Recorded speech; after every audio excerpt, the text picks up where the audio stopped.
Hello everyone, this is Vikas Goyal from Lucid Point. In the last tutorial मैंने आपको teach किया था about mirror formula and magnification. तो उसमें हमने जाना था कि कैसे हम लोग इमेज का साइज और इमेज की पोजीशन को डिटरमाइन कर सकते हैं with the different position of the object.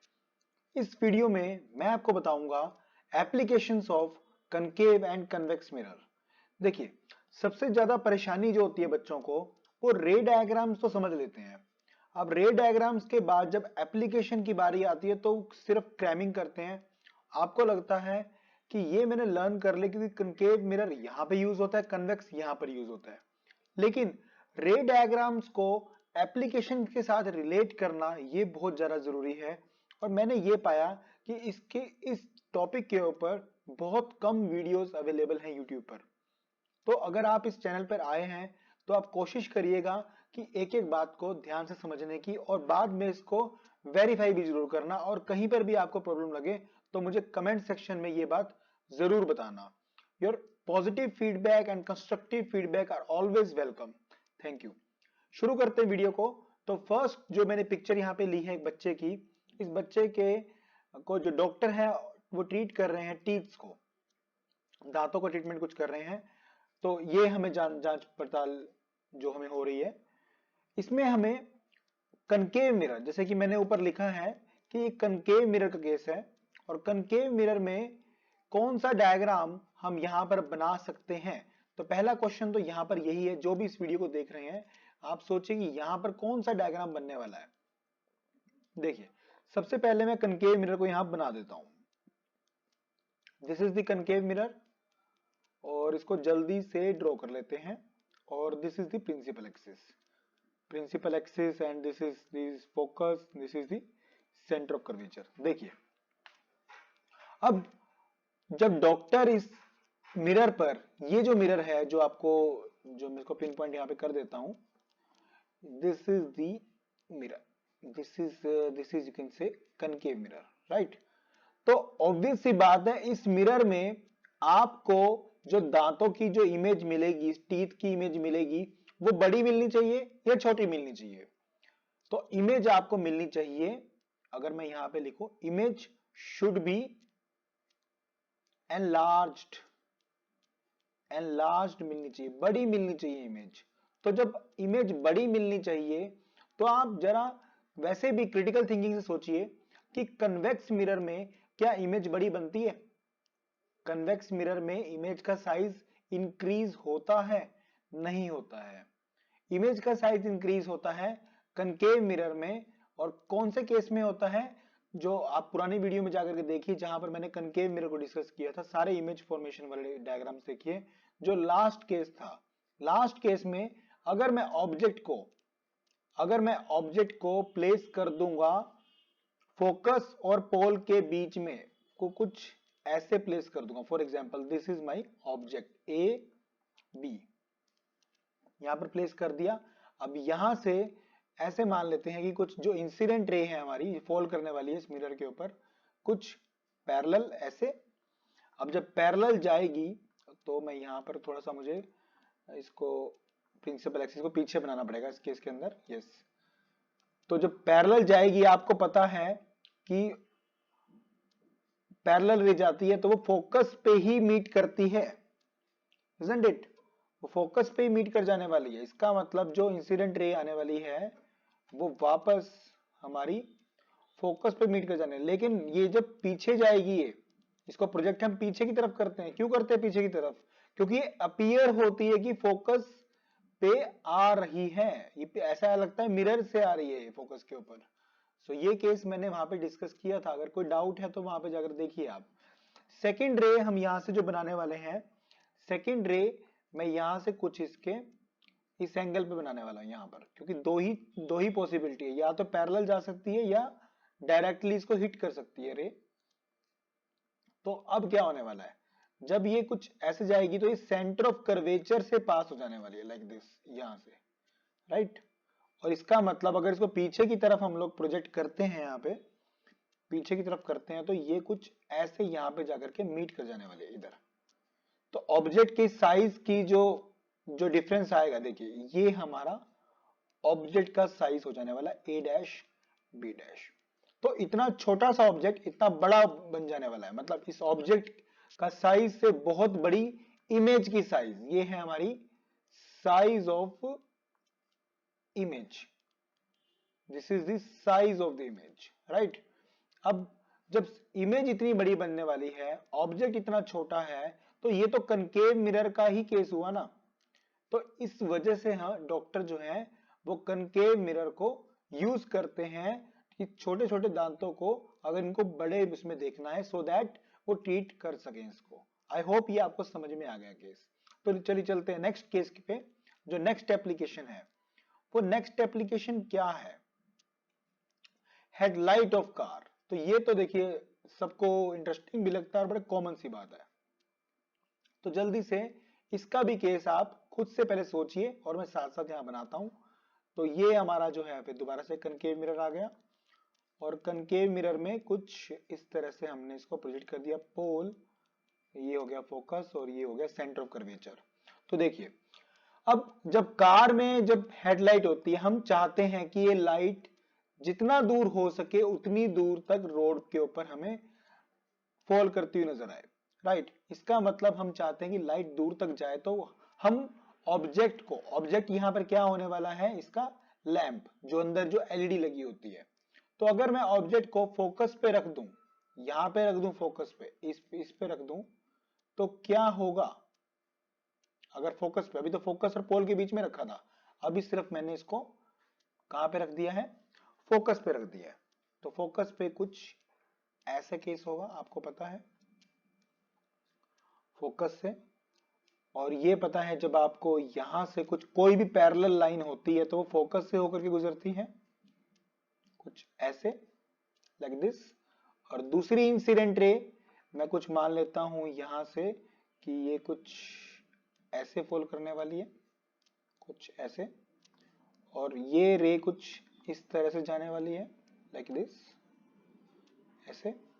सो देखो ये दोनों जो रे हैं, these are parallel rays, these are parallel rays. इसका मतलब अगर हम ऑब्जेक्ट को फोकस पे रख देंगे तो जो रिफ्लेक्टेड रेज होंगी वो पैरेलल डायरेक्शन में मूव करेंगी, और जब पैरेलल डायरेक्शन मूव करेंगी तो वो इनफाइनाइट डिस्टेंस कवर करने की कोशिश करेंगी, जो हेडलाइट्स में हम की करते हैं आजकल।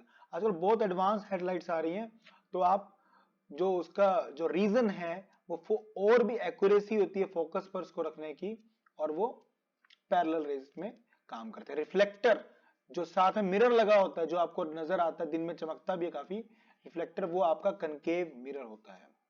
थर्ड केस पे चलते हैं, चलिए जल्दी से। थर्ड केस बड़ा इंटरेस्टिंग है भी, सोलर फर्नेस।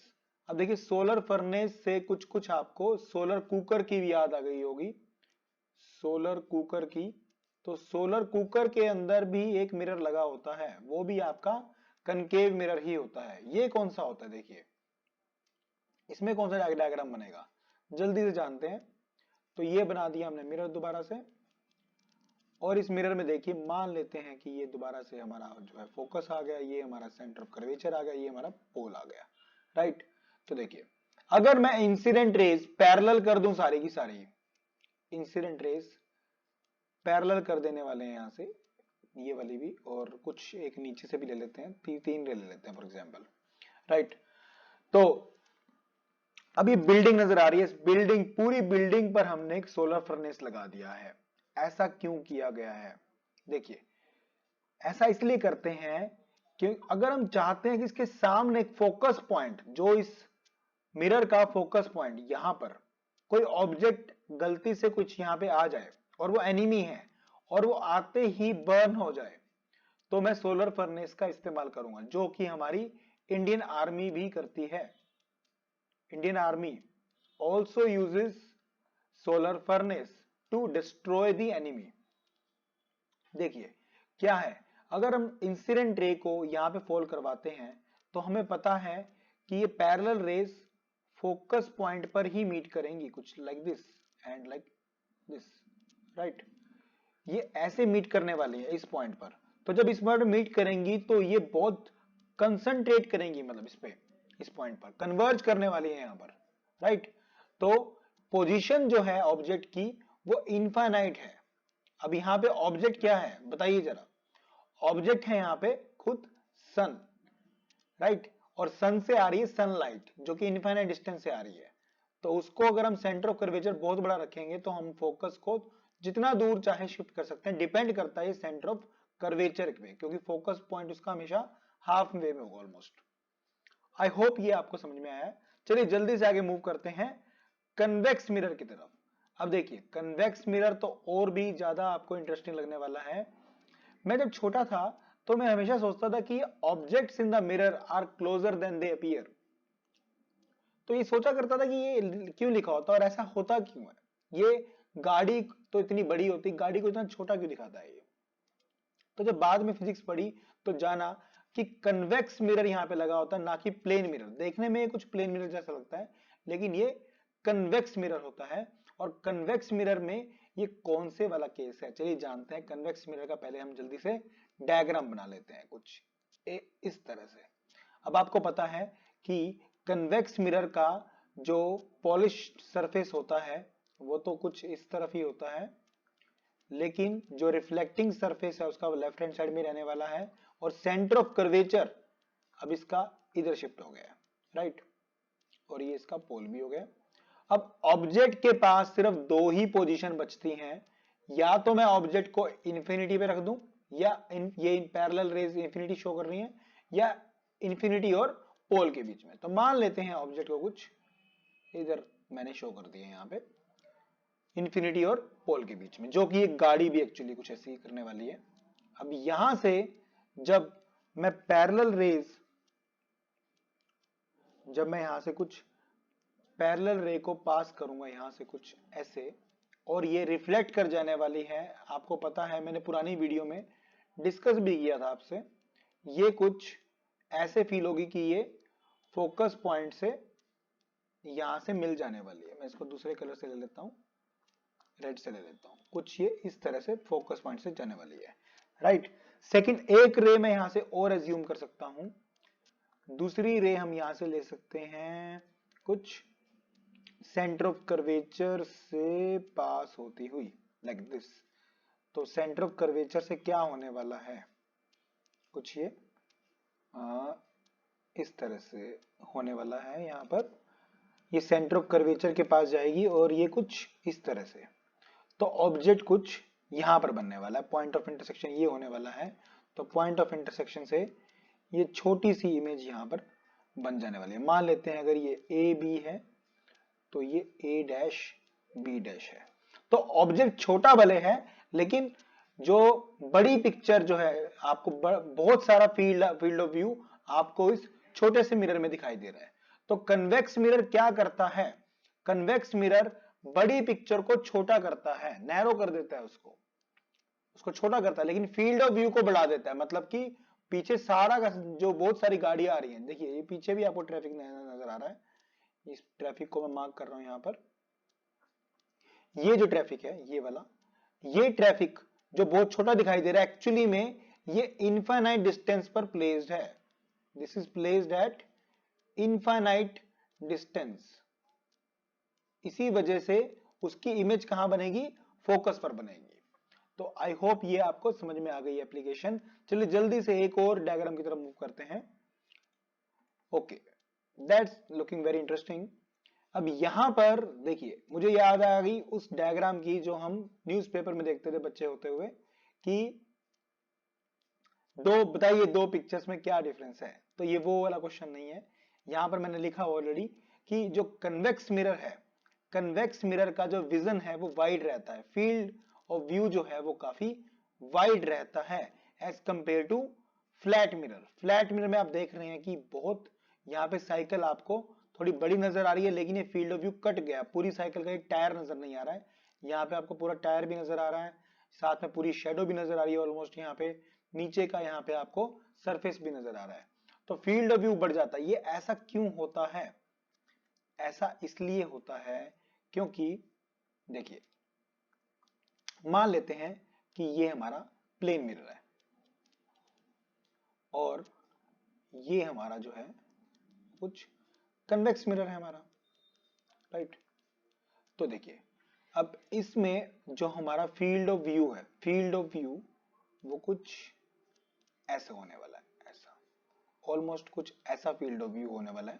मतलब अगर मैं यहां पर, अगर मैं ये पूरी आई बना भी दूं कि अगर मैं यहां से इसको मैं देख रहा हूं तो ये फील्ड ऑफ व्यू होने वाला है। लेकिन दूसरे केस में हमारा फील्ड ऑफ व्यू क्या होने वाला है, जब हम कन्वेक्स मिरर लेंगे तो फील्ड ऑफ व्यू कुछ ऐसा होने वाला है। तो इसका मतलब कि पिक्चर कुछ इस तरह से दिखने वाली है, मतलब कि इतना इतना बड़ा फील्ड ऑफ व्यू मुझे दिखने वाला है। ये हमारा मेरा कन्वेक्स मिरर है और ये मेरा फ्लैट मिरर है, दोनों ही मिरर है। तो आई होप ये वीडियो आपको इन्फॉर्मेटिव लगी होगी। आपने यहाँ पे एप्लीकेशंस के बारे में जाना, और बने रहिए लूसिड पॉइंट के साथ। In the next video I will discuss about refraction, that is one of the versatile and one of the very difficult, seems difficult, although not difficult, very interesting topic. Thank you.